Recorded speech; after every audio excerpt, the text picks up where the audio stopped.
This is the Arnolfini Portrait by Jan van Eyck, painted in 1434, and it's on display at the National Gallery in Trafalgar Square. So here we have a couple. Let's get the elephant out of the room right off the bat. Yes, he looks like Putin. Well, this is Mr. and Mrs. Arnolfini. They are an Italian couple living in Bruges in the 15th century. And you can see they're both looking pretty smart, right? Mr. Arnolfini is basically in the 15th century Bruges equivalent of a suit. Like nice, sober, dark colours, bit of fur for warmth. True black is quite hard to dye, so it would have been expensive, but, serious looking and smart, although he has allowed himself the luxury of a very silly hat. And then Mrs. Arnolfini has this long green gown with all this smocking detail on it. We used to think that she was holding her skirt like that because she was pregnant, but actually it was just fashionable back then to have a skirt so long that you couldn't walk in it, and you'd bunch it up in your belt at the front or at the side. Having so much fabric in your dress is, of course, another sign of wealth. Someone who actually has to work in their clothes can't dress like this. It wouldn't have even been considered particularly proper to paint a woman pregnant, even if she was. At this period, when artists are depicting, for example, the visitation in the Bible, when Mary goes to meet Elizabeth, both characters are pregnant, but you'll rarely see them painted that way. And this painting is also jam-packed with little details telling you how rich they are.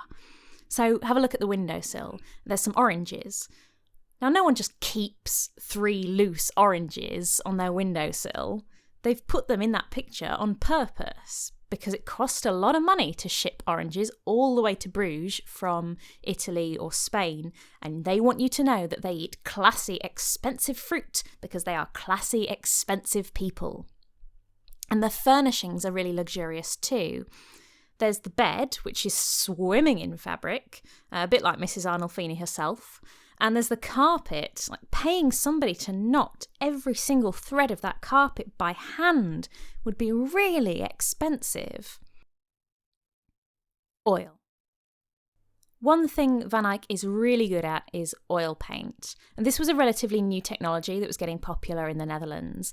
Before that, artists had used paint made with egg tempera, which dries a lot quicker than oil. So you don't get as much time to get in there and mix paints around while they're still on the canvas and create shading and depth and texture. Egg tempera paintings of this era tend to have fairly flat lighting and fewer small details and fewer different textures.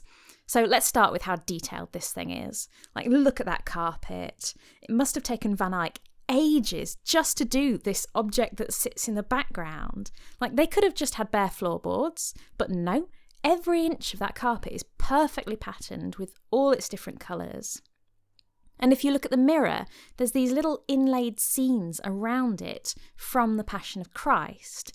Now, this isn't a massive painting. It's 60 centimetres or 33 inches across, which makes these scenes so tiny that you basically can't see these in the gallery that it's displayed in. The rope barrier is only a foot away, but to see these scenes, you really have to find a high-res image online and zoom in on them.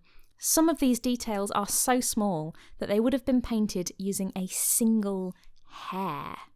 And the way Van Eyck painted was to use lots of very thin layers of oil paint called glazes, and he builds them up really gradually, and that creates this really soft lighting. So if you look at Mr. Arnolfini's face, you can see how light is coming in from the side. Now, light is one of the hardest things to draw because you can't see it. You can only see what it does to the other objects in the frame. So artists throughout art history have used light as a means of showing off. Like, anytime you see directional light like this, or reflected light, or coloured light, that's the artist really pulling out all the stops and showing off a bit.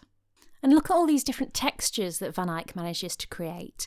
Like, look at the chandelier, how it looks hard and solid and brassy. And look at Mrs. Arnolfini's gown, how it looks soft and woolen. And even within the different kinds of fur in this scene, like the fur on Mr. Arnolfini's gown looks kind of soft and fuzzy, whereas the fur on the little dog looks wiry and bristly. But I will remind you that these are all the same material. They're all oil paint. Symbols. So let's go back to that little dog. Like the oranges, it's not there by accident. They didn't just put the dog in their portrait because he's their fur baby. A dog is a symbol of loyalty and fidelity, so you often see them in portraits of married people or people in long-term relationships.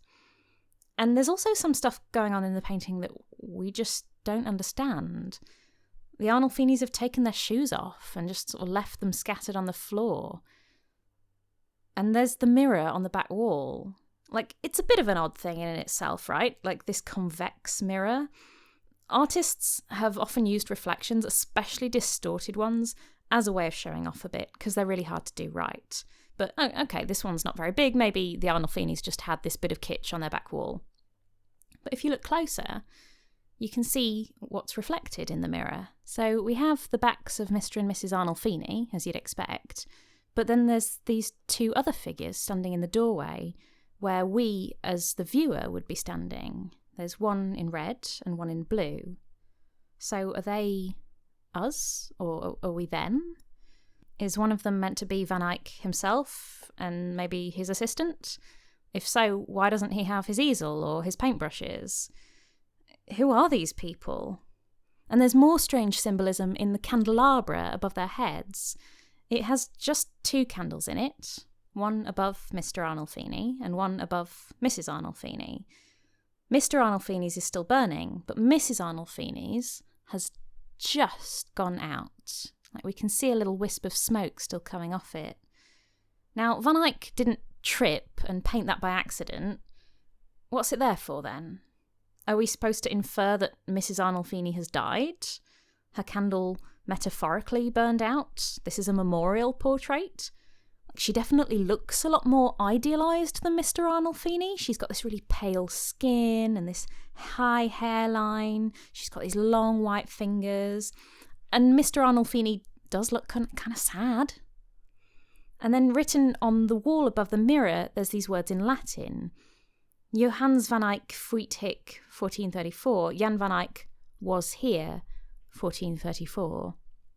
Now, this wasn't literally written on the Arnolfini's wall, this is the artist's signature. The convention of signing in the corner didn't exist yet. But that's a bit of an odd phrase, right? Not Van Eyck made this, but Van Eyck was here. Does this mean that this is some sort of event that he's witnessing, like a marriage or a betrothal, and Van Eyck's here as the wedding photographer, if you like? Is that why Mr. Arnolfini's got his hand up, like he's swearing an oath? The truth is, we don't know for sure. That's why this painting has fascinated us for 600 years, and will continue to fascinate us for many years to come.